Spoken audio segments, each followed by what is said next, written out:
नमस्ते।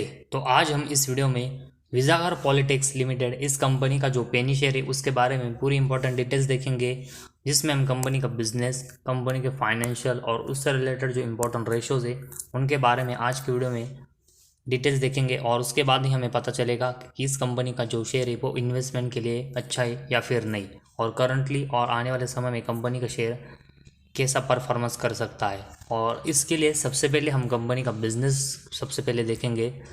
तो विजागर पॉलिटेक्स लिमिटेड ये कंपनी टेक्सटाइल और रेडीमेड फैब्रिक्स का मैन्युफैक्चरिंग और सेलिंग का काम करती है।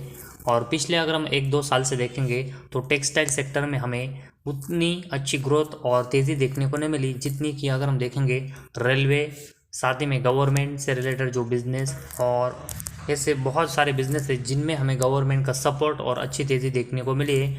उसके कंपैरेटिवली टेक्सटाइल सेक्टर में हमें ज़्यादा ग्रोथ और गवर्नमेंट की तरफ से इनको ज़्यादा पॉलिसीज़ अनाउंस होते हुए देखने को नहीं मिली, जिस वजह से इन सेगमेंट में मतलब टेक्सटाइल सेगमेंट में हमें पिछले 1-2 साल से परफॉर्मेंस है बहुत डाउन यहाँ पर देखने को मिला है। और उसका इम्पैक्ट है वो इस कंपनी के ऊपर भी पिछले 1-2 साल में हमें देखने को मिल सकता है।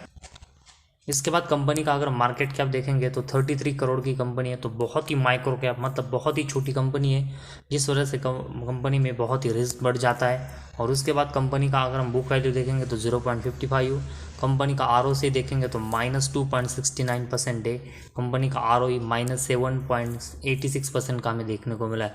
तो ROC और ROE दोनों इंपॉर्टेंट रेशोज़ में कंपनी का निगेटिव में परफॉर्मेंस देखने को मिला है। इस वजह से कंपनी अगर हम देखेंगे तो मैक्सिमम सेगमेंट में लॉस करते हुए देखने को मिल सकती है। और इसके बाद कंपनी का फंडामेंटल और फाइनेंशियल देखने के लिए कंपनी के प्रॉफिट एंड लॉस स्टेटमेंट के बारे में हम इंफॉर्मेशन देखते हैं। तो सबसे पहले हम कंपनी का सेल्स के बारे में इंफॉर्मेशन देखेंगे, जो कि हम मार्च 18 के बाद अगले 5 से लेकर 6 साल में कंपनी ने वेरियस सेगमेंट में कैसा परफॉर्मेंस किया है वो देखेंगे। तो मार्च 18 में कंपनी लगभग 82 करोड़ का सेल्स कर रही थी, लेकिन इसके बाद अगर हम देखेंगे तो अगले साल से कंसिस्टेंट कंपनी के सेल्स में गिरावट देखने को मिली। और मार्च 23 तक कंपनी का सेल्स है वो लगभग 1 करोड़ के नीचे हमें जाते हुए देखने को मिला। और साथ ही में ट्रेलिंग 12 मंथ्स में भी कंपनी ने सेल्स में थोड़ी सी ग्रोथ जरूर दिखाई, लेकिन वो भी बहुत ही अभी हमें कम देखने को मिला है। तो मार्च 18 के बाद अगर हम देखेंगे तो कंसिस्टेंट कंपनी के सेल्स में बहुत ही बड़ा ड्रॉप आया है। तो इस वजह से कंपनी के बिजनेस के बाकी के सेगमेंट के ऊपर भी इसका इम्पैक्ट हमें देखने को मिल सकता है। और इस सेल्स के कंपेरेटिवली अगर हम कंपनी के एक्सपेंस देखेंगे, पिछले 2 साल में कंपनी के एक्सपेंस भी सेल्स के कंपेरेटिवली ज़्यादा होते हुए देखने को मिले, जो कि ऑपरेटिंग प्रॉफिट इस वजह से पिछले 2 सालों में लॉस में गए। और इसके साथ ही में ऑपरेटिंग प्रॉफिट मार्जिन भी कंपनी का पिछले 2 सालों में हमें लॉस मेकिंग देखने को मिला है। तो सेल्स कंपनी का डाउन हो रहा है, ऑपरेटिंग प्रॉफिट और ऑपरेटिंग प्रॉफिट मार्जिन के नंबर डाउन तो हो रहे, लेकिन वो लॉस में भी अभी हमें पिछले 2 सालों में देखने को मिले। और उसके साथ ही में कंपनी का अगर हम नेट प्रॉफिट देखेंगे तो कंपनी का नेट प्रॉफिट है वो पिछले 5 सालों में देखेंगे तो 4 साल हमें लॉस मेकिंग यहाँ पर देखने को मिला है। और वैसा ही कंपनी का अर्निंग पर शेयर के नंबर्स में भी हमें देखने को मिला है। तो ऑलरेडी कंपनी का सेल्स डाउन हो रहा है, ऑपरेटिंग प्रॉफिट और ऑपरेटिंग प्रॉफिट मार्जिन पिछले 2 सालों में लॉस मेकिंग है। साथ ही में नेट प्रॉफिट और अर्निंग पर शेयर देखेंगे तो पिछले 5 सालों में 4 साल लॉस मेकिंग परफॉर्मेंस करे। और नेट प्रॉफिट और अर्निंग पर शेयर कंपनी के परफॉर्मेंस के लिए बहुत ही इंपॉर्टेंट होता है, क्योंकि नेट प्रॉफिट और अर्निंग पर शेयर जिस मल्टीप्लाई में बढ़ता है या फिर डाउन होता है, उसी वजह से कंपनी के शेयर का चार्ट भी परफॉर्मेंस करता है। और इस वजह से नेट प्रॉफिट और अर्निंग पर शेयर के नंबर कंसिस्टेंट कंपनी के लॉस मेकिंग है, तो उस वजह से कंपनी के शेयर के ऊपर भी इसका इम्पैक्ट हमें देखने को मिला है, जिस वजह से पिछले कुछ समय से कंपनी के शेयर में भी हमें गिरावट यहाँ पर देखने को मिली।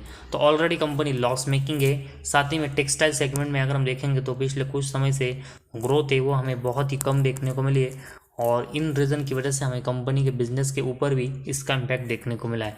और उसके बाद कंपनी की बैलेंस शीट अगर हम देखेंगे तो उसमें कंपनी के जो रिजर्व है वो 13 करोड़ के लॉस में, और उसके कंपेरेटिवली कंपनी के ऊपर 9 करोड़ का बोरंस है। तो कंपनी का सेल्स अगर हम देखेंगे तो 1 करोड़ के आसपास अभी हमें डाउन होते हुए देखने को मिला है, और उसके कंपेरेटिवली 9 करोड़ का कंपनी के ऊपर बोरंस है। और इस बोरंग की वजह से कंपनी को इंटरेस्ट भी चुकाना पड़ता है। तो ऑलरेडी कंपनी सेल्स में बहुत ही खराब परफॉर्मेंस कर रही है, और उसके बाद ऑपरेटिंग प्रॉफिट में भी लॉस मेकिंग है, और साथ ही में इंटरेस्ट भी कंपनी को चुकाना पड़ रहा है, जिस वजह से कंपनी के नेट प्रॉफिट के ऊपर इसका इम्पैक्ट हुआ है और कंपनी लॉस मेकिंग हमें देखने को मिली। तो कंपनी को रिजर्व तो प्लस में लाने पड़ेंगे और साथ ही में कंपनी को सेल्स तो बढ़ाना पड़ेगा, लेकिन इसके साथ ही में कंपनी का जो बोरिंग्स है वो भी कम करना पड़ेगा।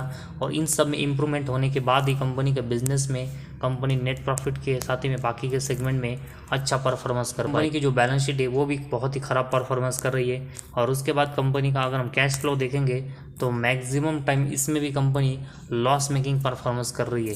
तो नेट कैश फ्लो भी के मामले में भी अगर हम देखेंगे तो कंपनी का बहुत ही इंप्रूवमेंट की ज़रूरत है और ये नंबर से वो निगेटिव से पॉजिटिव में लाने पड़ेंगे ताकि कंपनी की आने वाले समय में अच्छी ग्रोथ हो। और उसके बाद कंपनी के अगर हम डेप्टर डेज देखेंगे तो पिछले 3 साल में कंसिस्टेंट ये बढ़े और मार्च 23 में लगभग 5000 डेप्टर डेज हमें यहाँ पर देखने को मिले। तो कंपनी को डेप्टर से पेमेंट लेने में बहुत ही ज़्यादा समय लग रहा है, जो कि इस वजह से कंपनी के पास जल्दी कैश नहीं आ रहा। और उसके बाद इन्वेंट्री डेज भी देखेंगे तो 7000 के ऊपर हमें देखने को मिले। तो कंपनी को अपने इन्वेंट्री बेचने में भी बहुत ही ज़्यादा समय लग रहा है। तो डेप्टर डेज और कंपनी की इन्वेंट्री डेज बहुत ही हाई है, जो कि कंपनी के बिजनेस को बहुत ही बड़े इम्पैक्ट यहाँ पर कर रहे हैं और ख़राब कर रहे हैं। और उसके बाद शेयर होल्डिंग पैटर्न देखेंगे तो सिर्फ 5% की हिस्सेदारी कंपनी की प्रमोटर के पास है। और एफ और डी अगर हम देखेंगे तो कंपनी में इनकी 0 हिस्सेदारी है। और उसके कंपेरेटिवली पब्लिक के पास देखेंगे तो लगभग 95% के आसपास हिस्सेदारी हमें देखने को मिली है। तो बहुत ही बड़े और मेजर स्टेक कंपनी के पब्लिक के पास है, लेकिन कंपनी का जो परफॉर्मेंस है प्रॉफिट एंड लॉस स्टेटमेंट में सेल्स में वो बहुत ही ख़राब है। जैसे कि अगर हम देखेंगे तो सेल्स में कंपनी लगभग 1 करोड़ के नीचे सेल्स कर रही है और मार्च 18 के बाद कंसिस्टेंट कंपनी का सेल्स डाउन हुआ है। प्रॉफिट एंड लॉस स्टेटमेंट में कंपनी नेट प्रॉफिट और अर्निंग पर शेयर में लॉस मेकिंग परफॉर्मेंस कर रही है। कंपनी का रिजर्व लॉस में, कंपनी के नेट कैश फ्लो लॉस में। और इन सब रीज़न की वजह से अगर हम देखेंगे तो कंपनी में प्रमोटर की हिस्सेदारी भी अगर हम देखेंगे तो बहुत ही कम और कंसिस्टेंट कम होते हुए देखने को मिले। और इसी वजह से पब्लिक को भी इस कंपनी में अपनी जो हिस्सेदारी है वो बिल्कुल यहाँ पर कम रखनी चाहिए।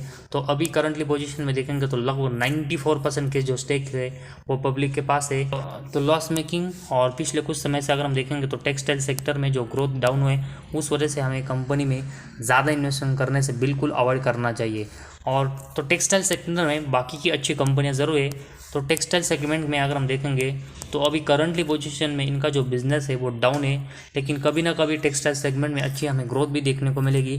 लेकिन उस समय जो प्रॉफिटेबल और अच्छी बिजनेस कंपनियां यहाँ पर टेक्सटाइल सेगमेंट में कर रही है उनमें ही हमें अच्छी ग्रोथ और लॉन्ग टर्म में अच्छा परफॉर्मेंस देखने को मिलेगा। तो उस वजह से विजागर पॉलिटिक्स से कंपनी अभी लॉस मेकिंग है और उसी वजह से इस कंपनी के कंपेरेटिवली हमें टेक्सटाइल सेगमेंट की जो अच्छी कंपनियां हैं जिनके फाइनेंशियल अच्छे हैं उनमें यहाँ पर गिरावट में इन्वेस्टमेंट करनी चाहिए। और इस कंपनी में अभी करंटली पोजीशन में बड़ी इन्वेस्टमेंट करने से बिल्कुल अवॉइड करना चाहिए।